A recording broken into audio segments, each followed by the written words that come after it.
We continue our story at the Autobot base during the episode Stronger and Faster. And keep in mind, everything's gone a little bit smoothly here. You see, with Megatron under their captive, being captured by them, this actually makes it a whole lot easier for the Autobots to kind of get an upper hand on Decepticon. And we do see that day by day, RC does visit Grimlock frequently so that they can have more conversations, actually forming their own little bond with each other. And, well, Grimlock is kind of alleviated from guard duty every so often, but at least he has RC to someone keep him company when he does get bored. And Optimus is usually the one to alleviate him a guard duty because he is one of the only formidable Autobots that can actually fight against Megatron, and even if he loses, he's still buying enough time for the others to get there. And so he actually does get a good conversation out of Megatron, albeit it's really not about him changing anytime soon. But then we also have something else. The synthetic energon formula actually gets to 99.9% completion. The only thing that is really holding both Lifeline and Ratchet's work back is the aggression detail. But they hope that everything can go, smoothly. But this is when Blaster comes in with information that the Decepticons have just hit a hot energon mine like in the original. And so this is where Optimus, Bulkhead, Bumblebee, and Nightbeat are the ones to go instead of just the original team. So kind of 5 Autobots instead of, 4. But this is where Knockout and Breakdown are accompanied by Arachnid. And, well, believe it or not, our seed goes after Arachnid like she usually does. And then one thing leads to another. She does get captured and is at Arachnid's mercy, while the Autobots do have a problem getting by the giant rock wall. And so this means that, well, Ratchet, feeling like he has to do something about it, as Blaster is, well, kind of on monitor duty, and Lifeline is a medical officer, one of their most important, and Grimlock is on guard duty, he feels like it's up to him to make that decision. So he goes and does his whole synthetic energon thing and comes in like an absolute badass in doing his whole entire thing, causing Arachnid, Knockout, and Breakdown to retreat, especially when the other Autobots arrive. And this is where Nightbeat, or, when they get back to base and stuff, Nightbeat acts as Lifeline, so the synthetic energon form is complete, and Lifeline's like, no, it's not complete. It's only 99.9% complete.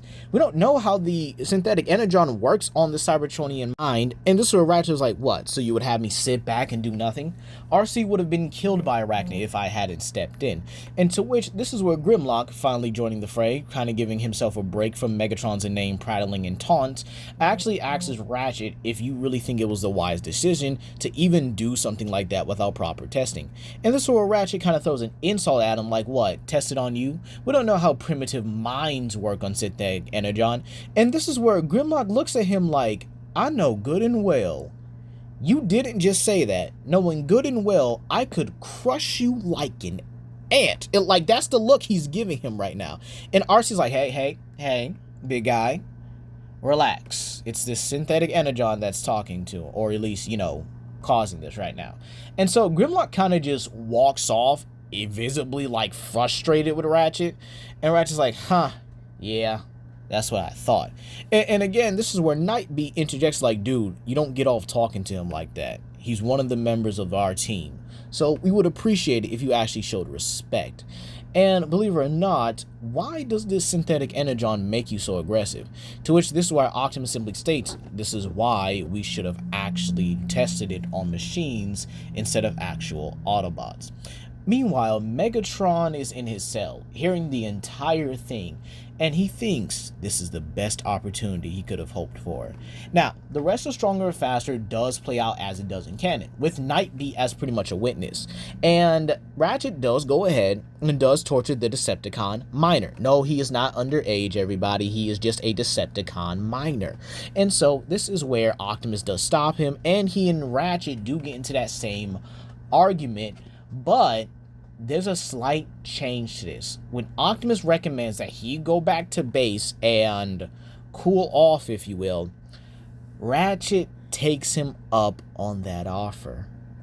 And Optimus doesn't think anything of it, but this is where Ratchet goes through the ground bridge and it closes. And so he makes his way through the base, thinking this is the perfect opportunity to really prove his point, to drive it home. And this is where he finds Grimlock standing outside of Megatron's cell. And he looks at Ratchet asking him, "What do you want? Any more insults to throw my way, Doc?" To which he's like, no, no, no. You see, Lifeline actually needs you and Blaster to help her out with something. And I'm just returning to, well, get the message across. Perhaps we can maybe perfect the synthetic energon formula. To which, this is where Blaster, Grimlock, and Lifeline, they both meet Lifeline in her lab, and they're like, "You need any help?" "No, why?" And this is where Ratchet closes the door behind them and says, "Don't worry, you guys will all thank me soon."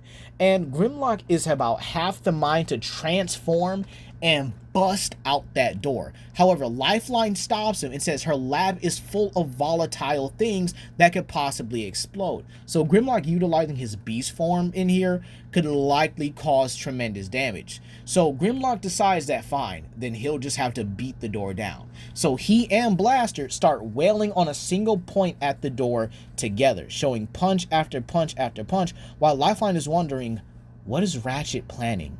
What is he doing? I hope he doesn't do anything rash because of this synthetic energon. And so this is where Ratchet goes to the cell and opens it, and Megatron smiles. "So, have you come to finish me? Is your friends are going to interfere and save you?" To which Ratchet is like, "Oh no, they're not going to be here to save me. They're going to thank me for what I'm about to do to you." And this is where Megatron simply states, "Oh, and what will Optimus think when you actually kill me? Surely a weak doctor could do no such thing." And this amplifies the anger in Ratchet and actually causes him to draw his blade out, and he lunges forward at Megatron with an overhead slash. However, Megatron utilizes this opportunity to jump back and actually utilizes Ratchet's own sword to have him cut the shackles off, freeing him. And so Megatron takes out his blade and slices off Ratchet's blade arm before backhanding him into the wall and then proceeding to beat the absolute crap out of Ratchet. And this is where he sees the synthetic energon spilling out of him, and he's like, how interesting. And so he takes one of these vials that Ratchet usually gets to, well, I guess you could say has on him, and pretty much takes this synthetic energon and pockets it. And he says, "To think of all the people you would be able to take me on is certainly the most pathetic thing I've ever seen." And so Megatron charges up his fusion cannon and blasts Ratchet through the test, with Ratchet's final thoughts thinking, "Optimus, I was a fool," and he goes offline.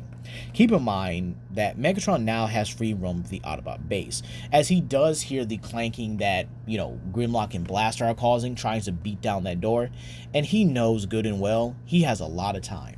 So he blasts a hole through the roof while also confiscating some of the synthetic energon materials, and actually gives a signal to the Decepticon warship. Now keep in mind, Grimlock and Blaster are now doing double time, as they now hear the sound of Megatron's fusion cannon going off, and they heard it twice. So they already broken out at this point. And this is where Megatron sees the warship overhead and says, "Ah, yes, perfect timing. I wonder if Starscream is up there." However, when he enters the warship, he sees that Arachnid's actually been the one in charge for quite some time. And Megatron's like, "Oh, you've been the one leading the Decepticons." I'm guessing Starscream simply abandoned the cause. To which Arachnid says, "Yes, more or less. He costed me the immobilizer, and, well, the Autobots couldn't, contain him, so now he's out on his own." To which Megatron's like, "Ah, yes, I guess that does fit Starscream's MO. But right now, we have something else to do," and tells Soundwave to prepare to fire. So this is where Lifeline, Blaster, and Grimlock finally make their way out and actually explore the base, with them finding Ratchet's lifeless body in a pool of synthetic energon, and with them looking at him like, no, no, no, no, no. And while Grimlock was mad at Ratchet, he doesn't hate him, and Blaster actually relays this message to the Autobots that Ratchet has been killed by Megatron. And they're all looking like, how could this happen? And this is where Grimlock actually runs to the roof where Megatron blew a hole and sees the Decepticon warship overhead. And so he tells Blaster and Lifeline to get over here now. And so this is where he bull rushes them, and as the Decepticon blast comes down, he tackles both Blaster and Lifeline, shielding them with his body from the blast, destroying the Autobot base much earlier than in canon. And so this is where we see the wreckage and everything that's happened. And this is where we see Grimlock slump to the ground, alive, but obviously severely, and I mean severely damaged. Only reason why he's able to hang on is because his biology just makes him that tough. And Lifeline and Blaster both look on in horror, in shock, as everything pretty much happens. And then they see two Decepticons come down, that being Arachnid and Megatron, with Megatron officially promoting Arachnid as his second in command. And this is where he does see both Blaster and Lifeline and says, now to up our kill score. Oh, the Dinobot's down and still alive. Make that an additional 3. However, a space bridge opens thanks to Blaster, and the Autobots come in, and they start shooting at Megatron, with RC going after Arachnid and Optimus going at Megatron. However, they both decide to retreat and leave the Autobots in their own turmoil. And this is where Optimus sees Ratchet, charred, torn, and mangled remains, and he looks at it like, no, Ratchet, how could this, what happened here? Answer me now. And this is where Lifeline puts her hands up and simply explains the situation. And Optimus is shocked and horrified.